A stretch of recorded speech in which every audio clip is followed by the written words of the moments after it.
Welcome back. Now, it's October, and that means it is Breast Cancer Awareness Month.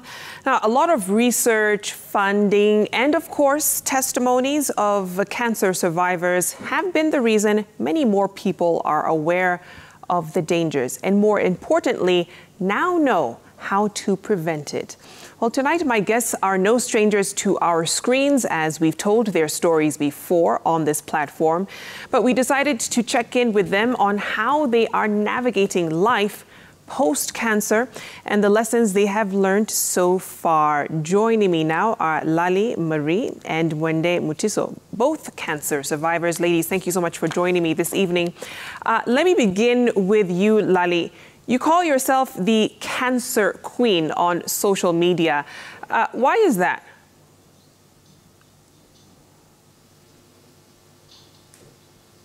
You need to unmute yourself so we can hear you, Lali.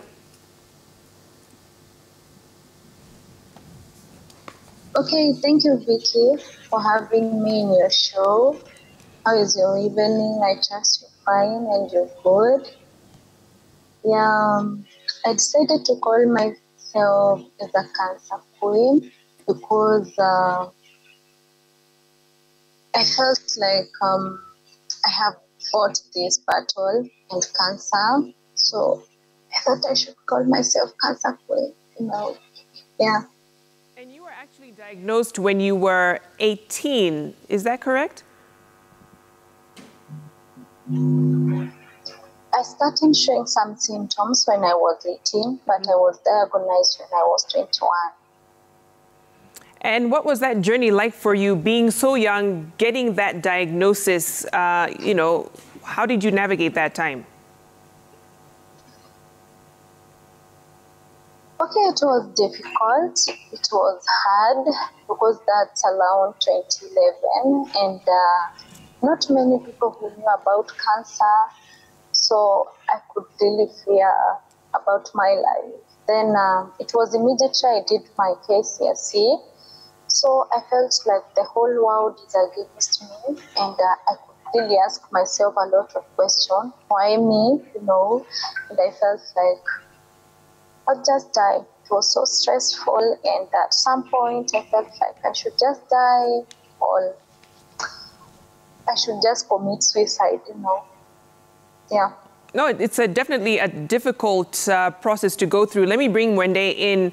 Wende, it's been, 2 years since I last spoke to you. We told your story. We followed you through your chemotherapy, and that was really in the middle of the pandemic. And the last time we spoke to you, at the time, you had to go for chemotherapy every 3 weeks. It was costing, 100,000 shillings for those sessions. How did you manage, in terms of the cost, to ensure that you were consistent with your treatment? Thank you, Victoria, for inviting me. So I will say, first of all, as you've said, it was it was more than 100,000 for one session every 3 weeks. And unfortunately, the insurance which I had and the NHIF could not cover for the costing. And this was mainly because for my second diagnosis, I had stage 4 breast cancer. And it basically meant that I needed to be on Herceptin every 3 weeks for as long as it works. So in terms of the cost, by end of 2020, I could not afford the treatment anymore. So I had to actually stop taking Herceptin. So you mentioned you were battling stage 4 cancer. When we met, that was the second time that you were having to do that. What's your status now? At the moment, miraculously, I have no evidence of cancer, of any active cancer, that is. With stage 4, you can't be declared cancer-free. So I'm still on treatment, but I have no evidence of cancer, which is really great news. Fantastic. Yeah. Congratulations on that. I'll come back to you, Wende. But Lali, I know you also help other cancer patients navigate the healthcare system. It can get, beyond costly, very complicated. So what kind of support do you offer them?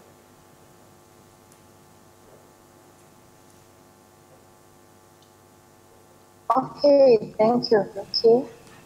Yeah, it's very much expensive for any cancer patient to get treatment, and sometimes some people have to sell their things, or they have to take loans, you know. But on my side, I started a support group that is called Hope for Youth Against Cancer, whereby if I get a youth or a young people going through cancer, most of the time it's young people, we always do maybe fundraising online, or we do some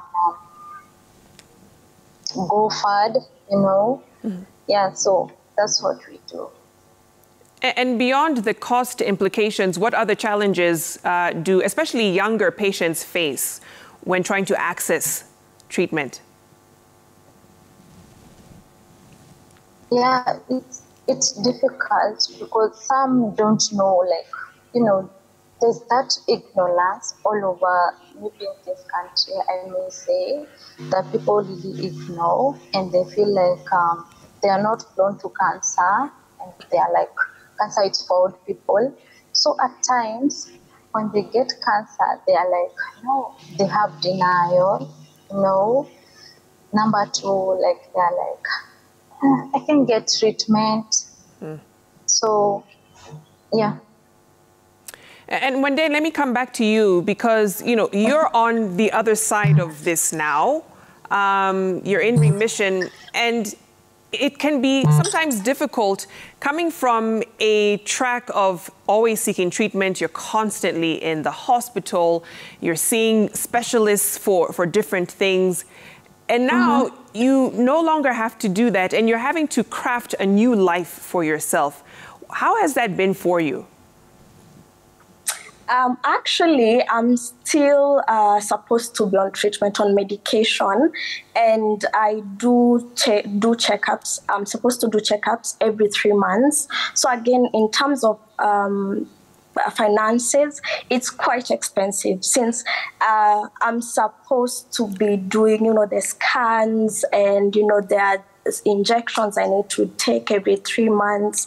There's the daily medication. It's still expensive, and sometimes, unfortunately, I have to choose, you know, which treatment am I going to do? Will I do the scans, the duration which I'm supposed to do, or should I postpone it? So it has been a challenge, and since one of the challenges I've had is actually I had to move in with my sister, since I could not afford living alone anymore. So so I had to do that. And there's also the challenge of, managing the palliative care in general. I was also in university. I had to put my studies on hold, since I had again to choose between treatment and studies. So I have to say, one of the main challenges are the finances, and this kind of cuts across from everybody who have come across, you know, the patients and caregivers and survivors. So the challenge of finances is actually a really huge thing. I would say the government is doing a bit to support us in terms of, you know, giving us better packages of NHIF, but I feel like they need to do more so that we can get not only affordable but accessible and timely treatment, because that is key in order for, you know, better results. So yeah, there's also mental health challenges. One other item which I didn't think I really needed therapy, since when I was diagnosed, I was not advised to do any therapy. I didn't feel like I needed to, but along the way, you do realize that your mental health becomes, you know, an issue, and you need support, you know, from your support system, and sometimes you also need medical support. So these are again services which are quite expensive. For as normal therapy is about 3,000 per session, which not everybody can afford. So the finances are a huge challenge. And of course, there's also the stigma around, being diagnosed with cancer at a young age. The last born in our family, we don't have any history of cancer. So there was stigma there. I got quite a number of, responses from people. There are some people who are insinuating that I didn't eat right or have been cursed. So there's stigma around cancer diagnosis. And one of the reasons why I decided to start sharing my story, especially after the second diagnosis, it's to also show young people out there that there is life after this diagnosis. The challenges are there for sure, but you can still live beyond this. So Wende, what does life after the diagnosis actually look like for you?